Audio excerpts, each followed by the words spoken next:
حضرت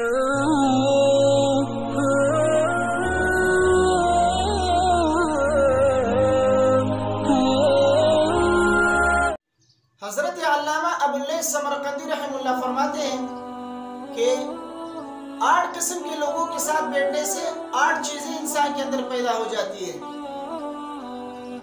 مالداروں کے پاس بیٹھنے سے انسان کے اندر دنیا کی محبت اور اس کی رغبت پیدا ہو جاتی ہے۔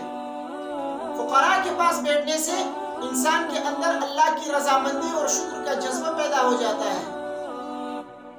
بادشاہ اور سلاطین کے ساتھ بیٹھنے سے انسان کے دل میں سختی اور تکبر پیدا ہو جاتا ہے۔ عورتوں کے ساتھ بیٹھنے سے انسان میں جہالت اور شہوت پیدا ہو جاتی ہے۔ بچوں کے پاس بیٹھنے سے لہو مزاح پیدا ہوتا ہے۔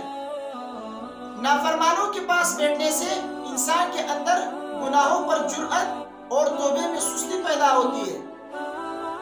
صالحین کے ساتھ بیٹھنے سے عبادت میں رغبت پیدا ہو جاتی ہے۔